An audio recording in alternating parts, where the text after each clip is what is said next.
Hey everyone, it's Sunday. Happy Sunday. We're going to start off on the topic on how to keep joy in your household. Me personally, I just think, you have to take time, whether it's 2 to 5 minutes, go ahead and just say a prayer to God. You know, like just how we're talking to each other, talk to God like he's your best friend. He's our Father who's in heaven.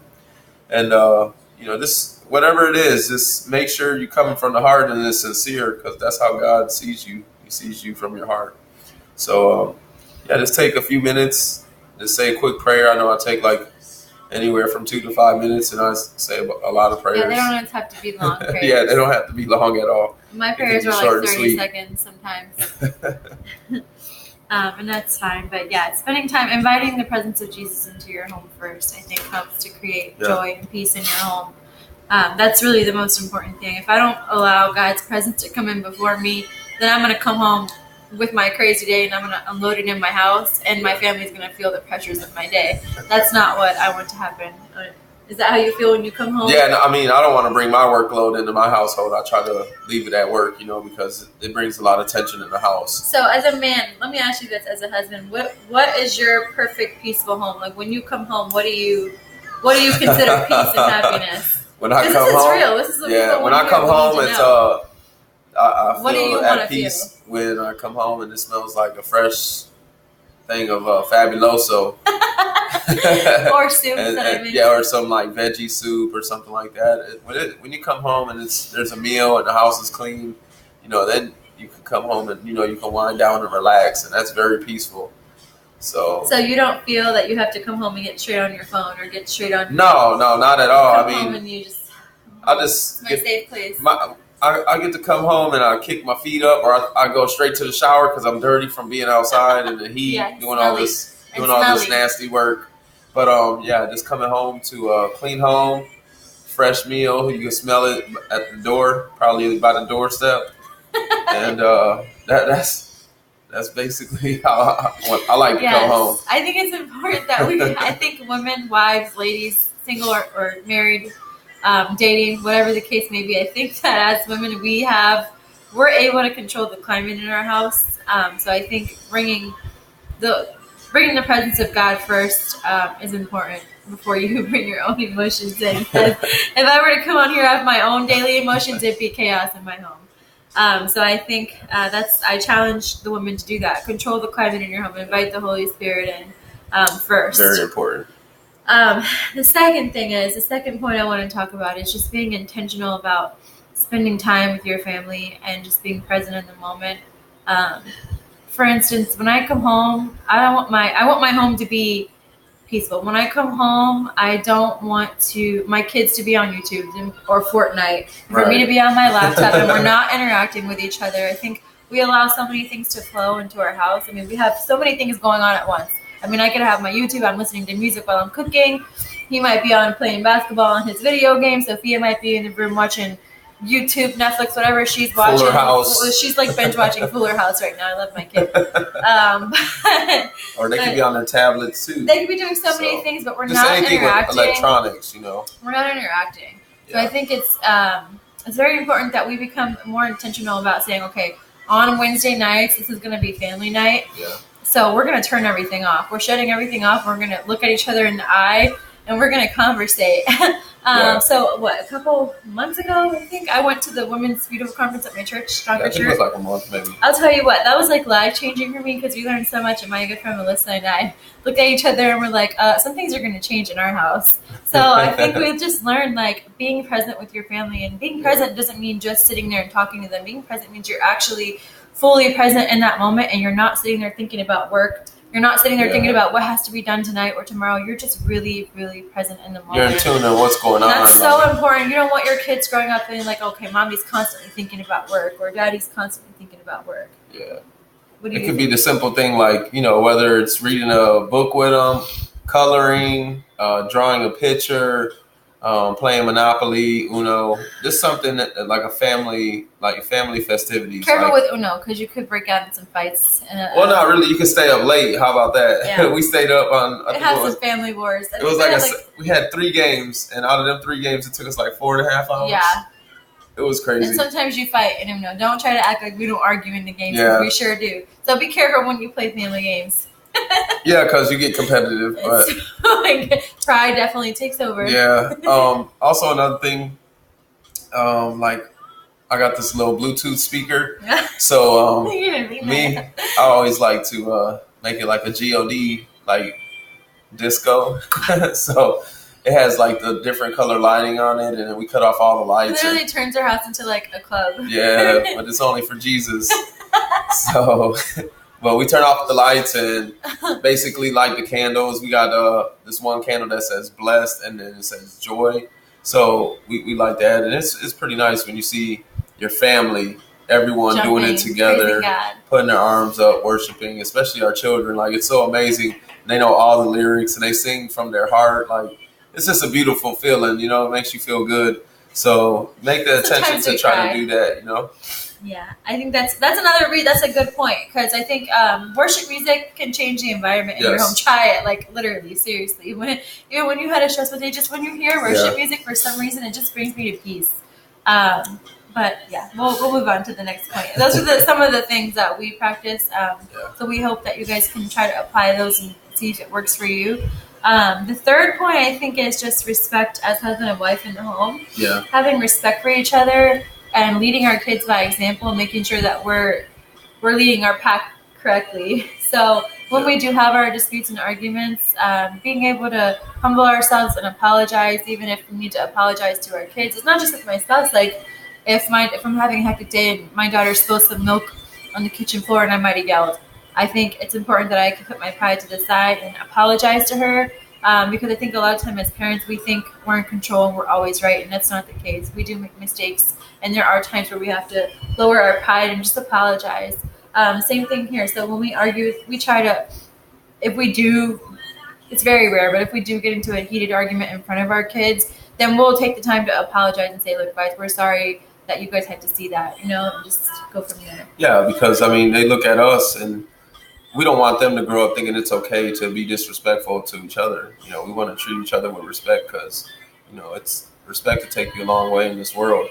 And, we don't want our children to look at, we're the leaders, so, I don't want my stepdaughter thinking, hey, it's okay to yell at mommy, or mommy, it's okay to yell at him and be disrespectful, because we love each other. We're here together, and we're going to solve the problem, basically. We have the solution to the problem, and we want them to recognize that, because, getting into a shouting battle, that's not going to get nowhere. We're just going to go against each other, and we're going to clash heads.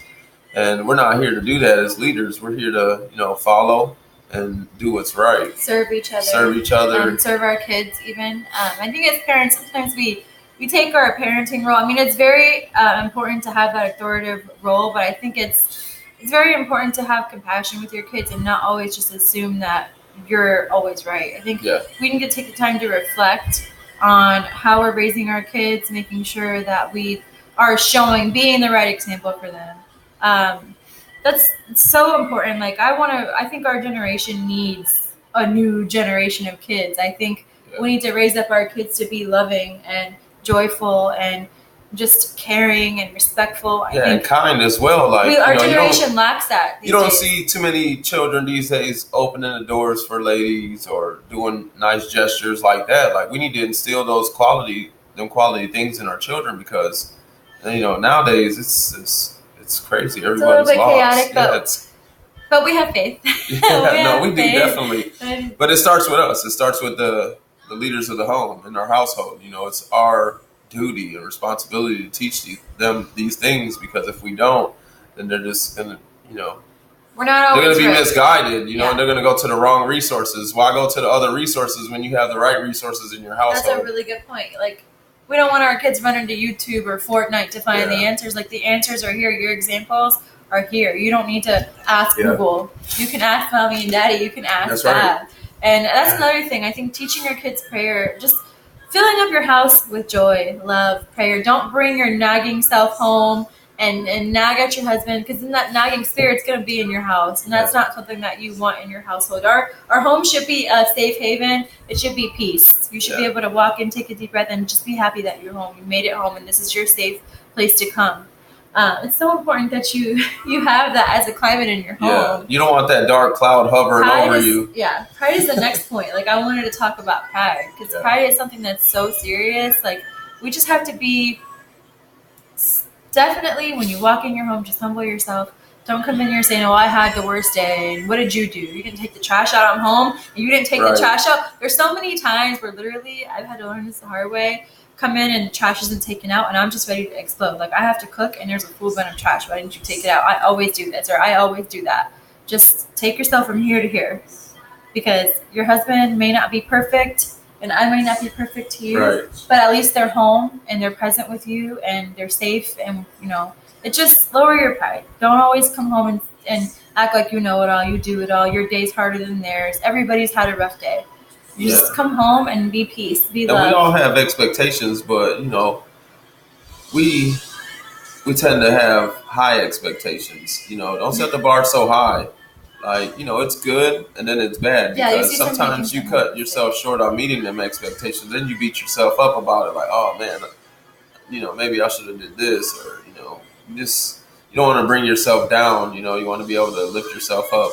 But for each individual, like, you want to be able to lift your spouse up, vice versa. She wants to lift you up. You don't want to be in like a boxing ring and throwing jabs at each other all day, and you guys just got home. That's not fair to anyone in the household, and then your children have to see it. We're not rivals. We're a team. Yeah. I think a lot in today's culture and society, we see a lot of women trying to take on the men's role and vice versa. I think that we are equals.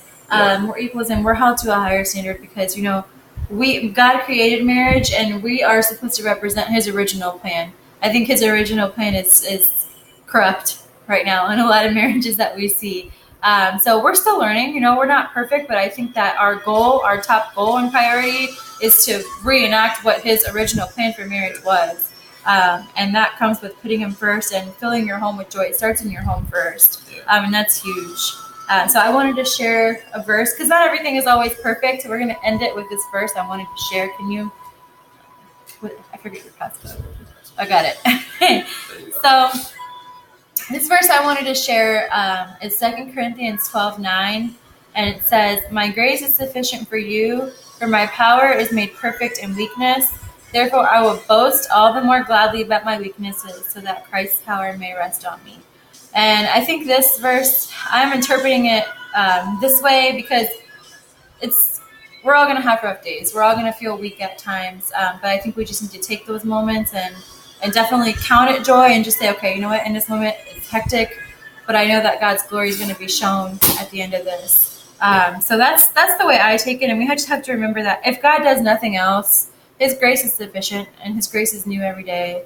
And that's the number one thing that we should be joyful about, whether our day's been hectic, whether you're going through trials. And hey, this is Soph. Come here, Soph.